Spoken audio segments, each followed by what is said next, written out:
distinguished guests on the dais. It's my pleasure to welcome you to the first ICEDC Symposium on the strategic importance of career development in schools. But first up, I'd like to invite Mr. Craig Johnson, the Superintendent of the American School, to officially welcome the gathering. The quote from the Upanishad says, "Knowledge without wisdom leads to sorrow." Indian education has nailed the knowledge part. It's there. The concept of wisdom is in the fulcrum of the future. And I believe in the 21st century, 2014, wisdom means skills and the application of knowledge. This is where the educational institutions around the world are failing. And this is why this organization exists. I read your mission statement, and it has 5 verbs. So in other words, you need to know that your organization, the Indian Career Education Development Council, has said these are the 5 verbs in our mission.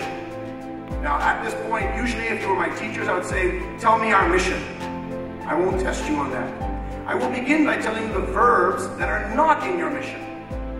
The verbs that are not in the mission of the Indian Education Career Council Development are to memorize. This is not one of your verbs. To recite.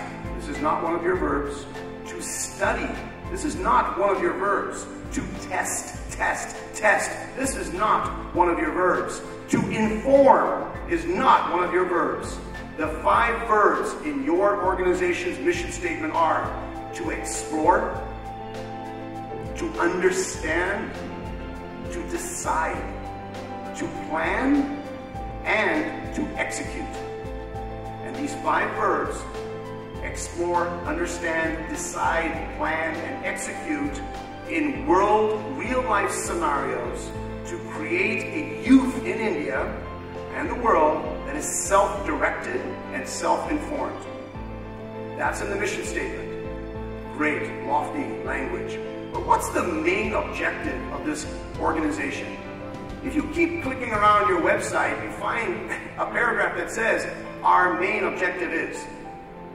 Your main objective is, and I'll quote a piece of the paragraph, to collaborate with government, schools, and industry. You got to pull these 3 together. You got to get the government, you got to get the industry, and we are the bridge. Schools are the bridge. And what are you going to do with this collaboration? And I quote, you are going to harness. That's a great verb. Harness means like to grab it, use it, leverage it. You're going to harness technological and economic change and enable a country to compete effectively in the global market. That is the main objective of this organization, is to harness the technological and economic change to allow a country to effectively compete in the global market. And that is why you are here today. Today you are here partnering with the American School of Bombay because we, very much like you, believe in those 5 verbs and in your main objective. But let me tell you why we believe that. In the American School of Bombay's mission, we have optimism, we have courage, we have integrity, we have skills, we have inquiry, we have pursuing dreams, and we have enhancing the lives of others. Those are all phrases from our mission statement. But the tagline of the American School of Bombay is School for the Future. Not School of the Future, because that's some fictional something. We're the school for the future. And coming up with this tagline, and I'm going to share this with you, was born out of fear. As a school, if schools look at themselves in the mirror, they should be afraid of becoming irrelevant and obsolete. Because the future is coming at us so fast and so different from the past that if we do not do something, we are going to become irrelevant.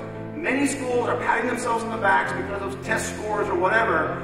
Take those kids and throw them 4 or 5 years in the future. How will they adapt is the question. One of the data points that gave birth to this fear of irrelevance is a philosophical and technological hypothesis or concept called singularity. Singularity is the belief and the hypothesis, and it is a hypothesis that is very quickly becoming proven, that artificial intelligence is on a trajectory to equal human intelligence somewhere in 2035. I'll still be alive. The hypothesis of singularity is suggesting that artificial, computerized, technological intelligence is going to reach a point when it is equal or perhaps beginning to surpass human intelligence. And I'll tell you right now, artificial intelligence can already beat us at memorizing, testing, informing, reciting, done. We cannot compete with them. We still have the edge on artificial intelligence on exploring, understanding, deciding, planning, and executing. The verbs from your mission. Your mission is making a future relevant. I want to end with the following question that we as the American School of Bombay asked ourselves 5 years ago when we built our strategic plan.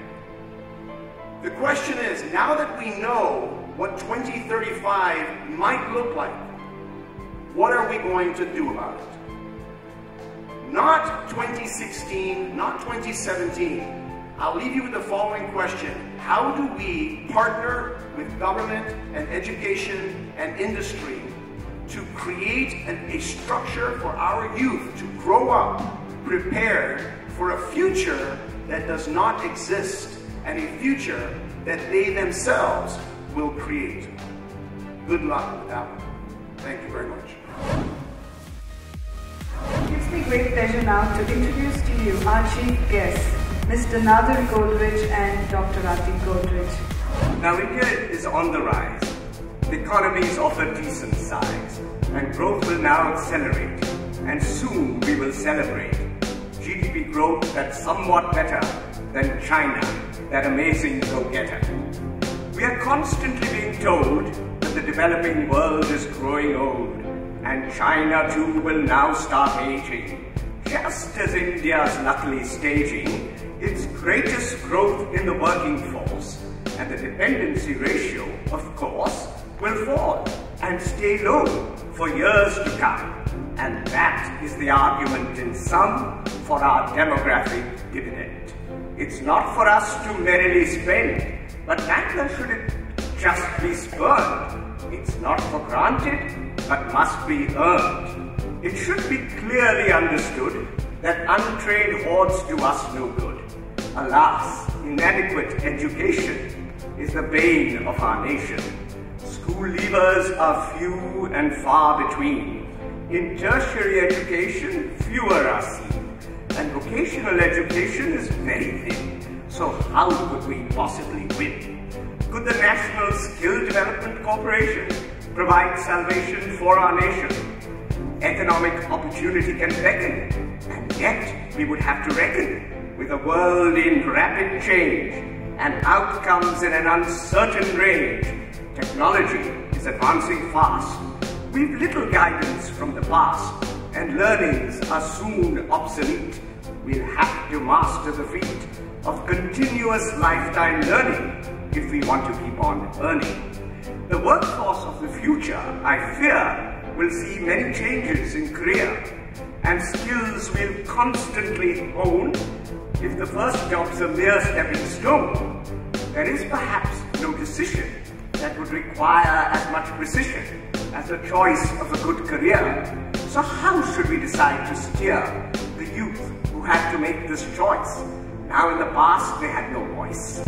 The parents often chose by fashion, ignoring aptitude or passion, and few were thought respectable or financially acceptable. But now the choice is very wide, and perfect matching can be tried. Job needs can fit with aptitude, and satisfaction with attitude.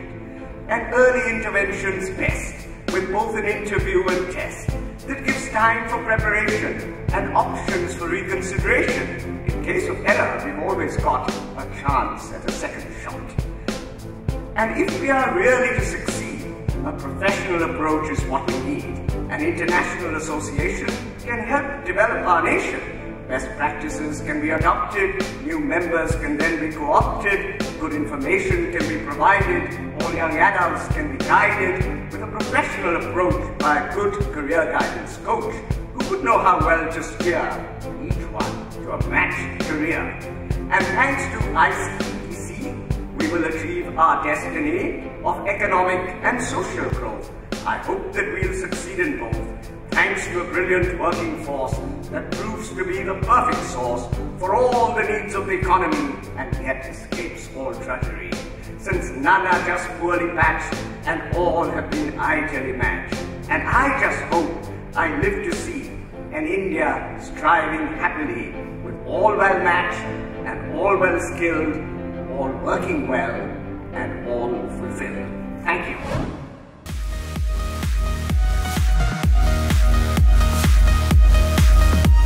I'd now like to introduce to you Mr. Mark Pearce, Australian Consul General in Mumbai.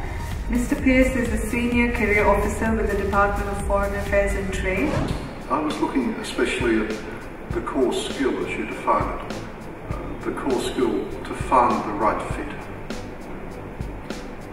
which is exactly the core skill that I try to apply every day. All of our representatives in India try to apply to find the right fit between Australia and India.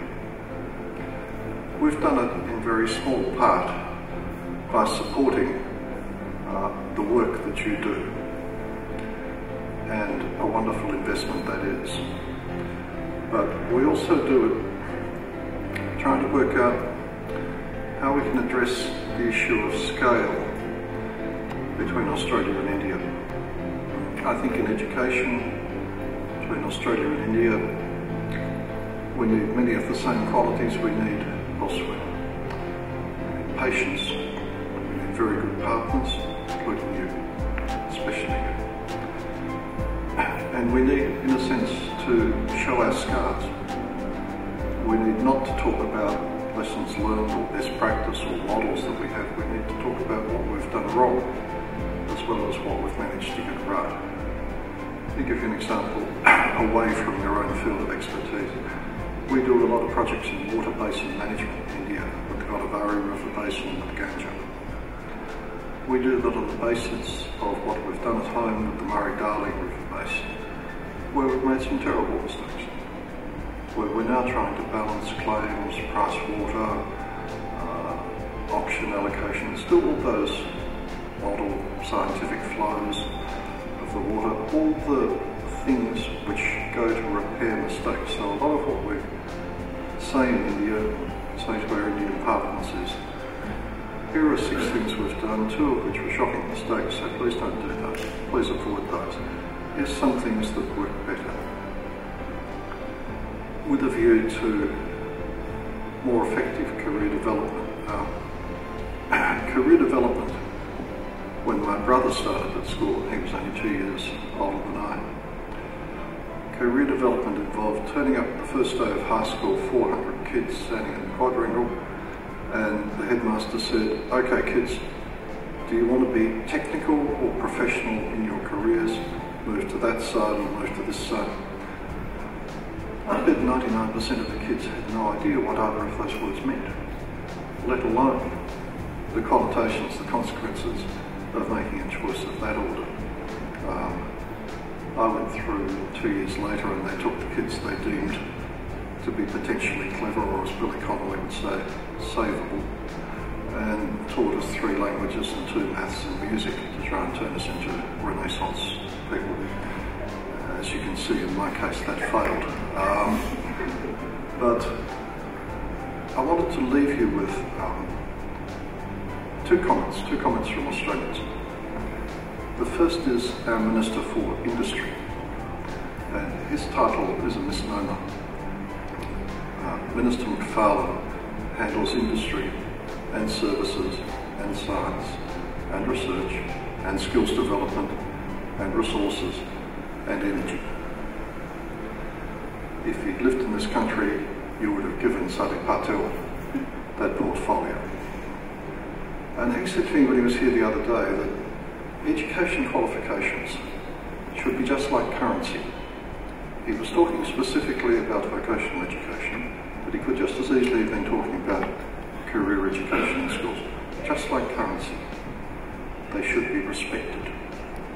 They should be able to be used. They should be able to be exchanged. They should be transported. They should be usable everywhere in the same way that a dollar bill is. I think that's part of what lies behind your career development planning. To end up with kids with qualifications with certification, which is usable like currency. Second point, our former Prime Minister Gillard, soon after she became Prime Minister, was at an international meeting in Brussels, and somebody said to her, well, what do you think about this? And she said, well, I'd much rather be home teaching a kid how to read. She was pilloried for that comment and seemed to me entirely unfairly, because I think there's no finer or more noble thing that you can do. There's no happier or joyful thing that you can do. I have 3 grandsons. Nothing gives me more pleasure than reading with them and watching them come to know the world which is opened up through books and through learning. That's what you're doing here today. That's your core skill to find the right fit. I encourage you in it. I'm delighted we've been able to support in a very small way what you're doing.